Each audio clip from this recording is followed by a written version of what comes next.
The horses know there's something in the air, like a hurricane, maybe, and they're kind of running around excited, maybe nervous. I'm so afraid Rita's gonna hurt herself. She just doesn't really think much about the consequences of her jumping and running and slipping and sliding. And talking to Courtney and Ashley and watching their video recently of their horse who was playing around, ended up sliding up underneath a fence, an H-brace of a fence, and then trying to get up and ended up hurting its back.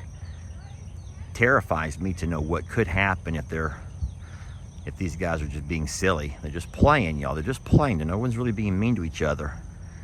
But it's still very scary. You like to see them play. It makes you know that they're healthy and happy. But it is darn slippery out there. And that's what scares me the most, is someone slipping and sliding and falling down.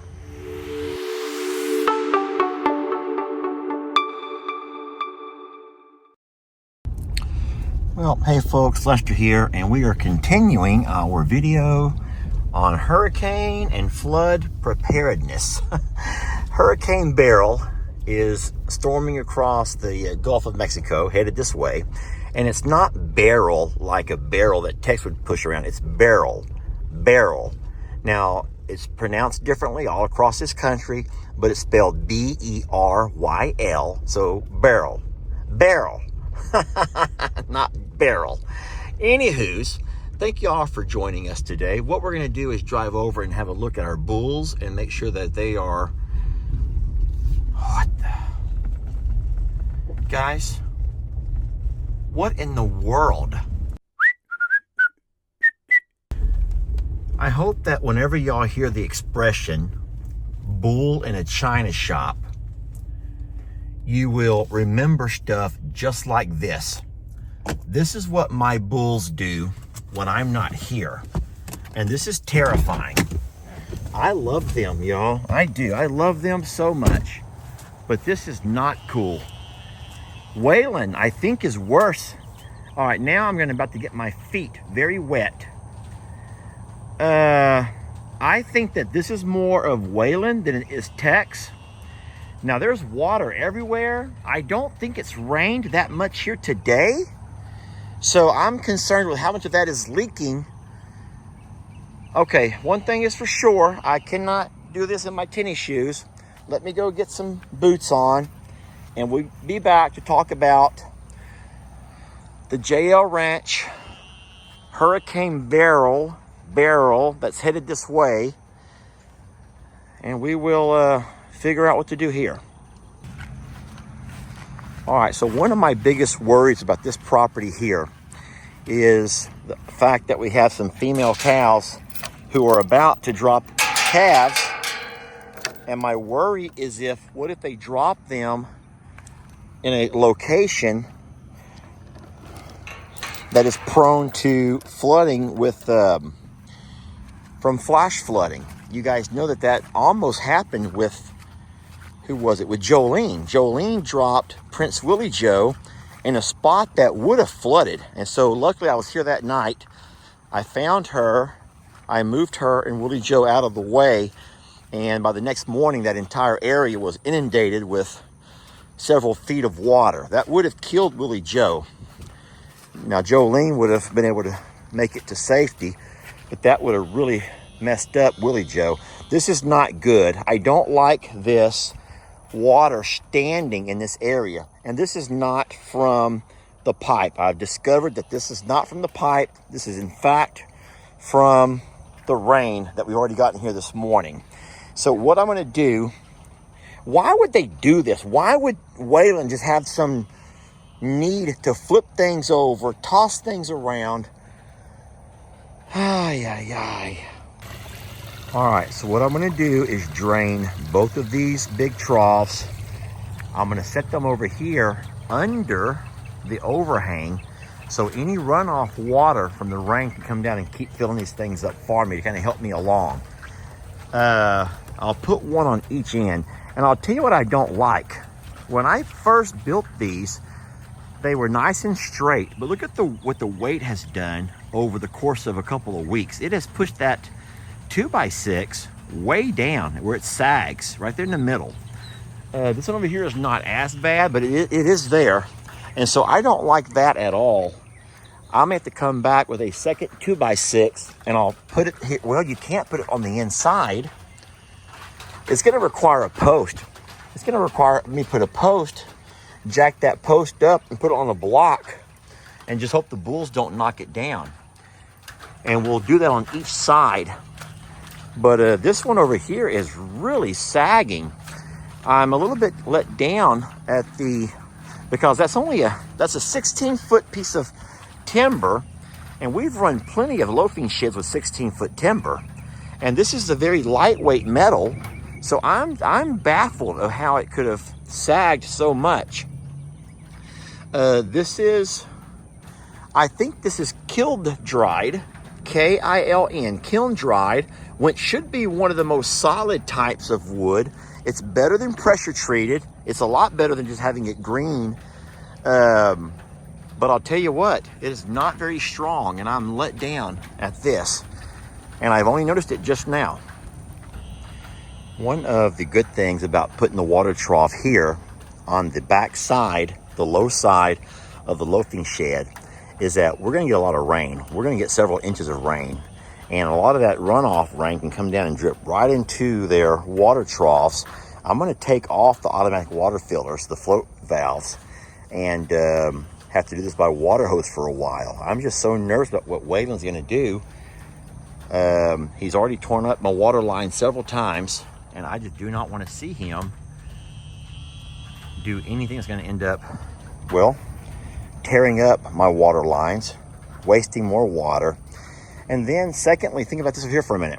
If for some reason the city of Livingston loses its water, and it's happened before, then we'll still be able to have these water troughs filled up by the natural rainwater coming down around us.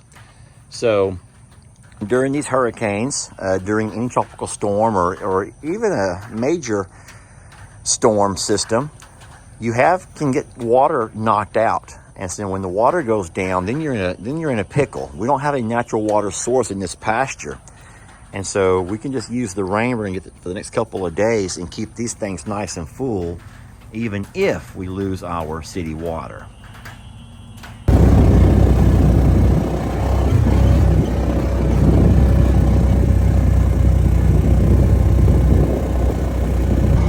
This is that spot I worked on recently, my little crossing area. Now already in the rain we've had today, we already have water coming down through here. I don't know how solid this is going to be. All right. I did not even use four-wheel drive.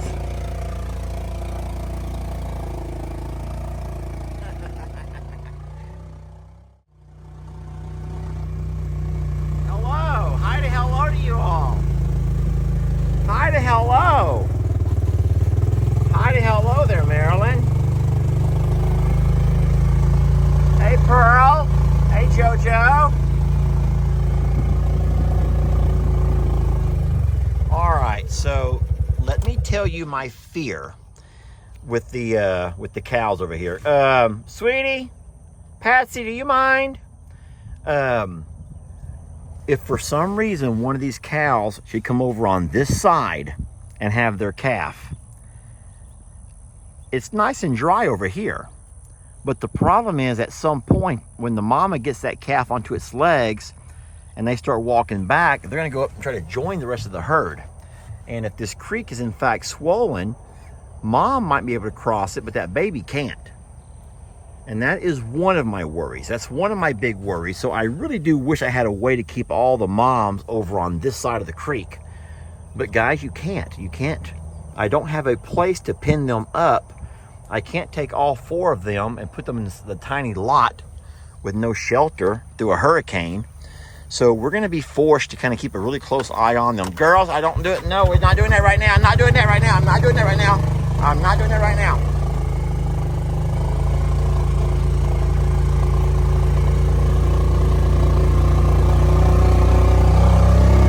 I'm going to show you my other fear. Hold on a second.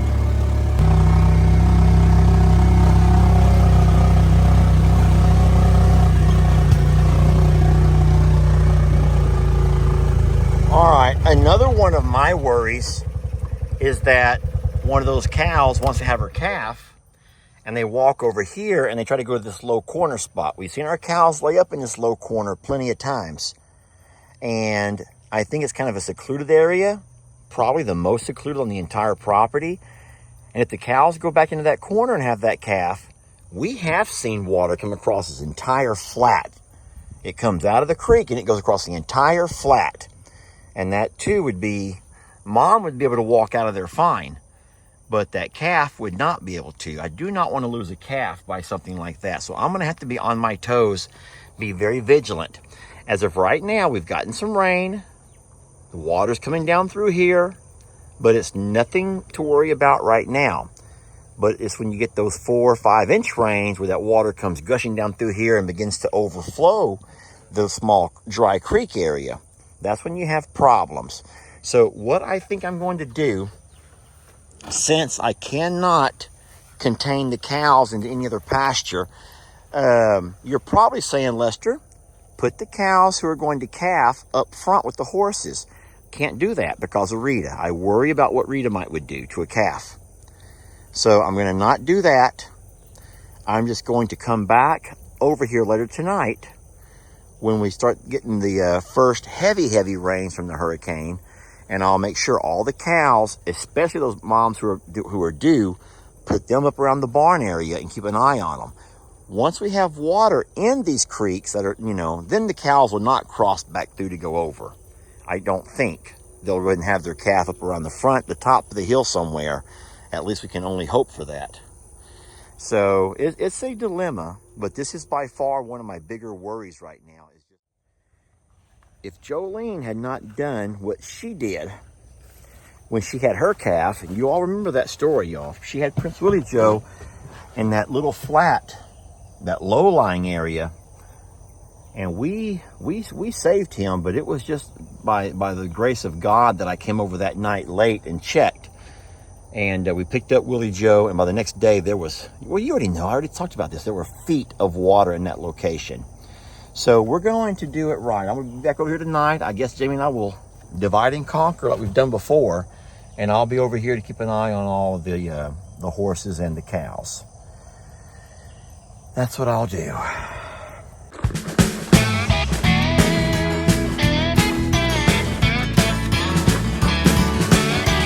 Don't let your troubles fester.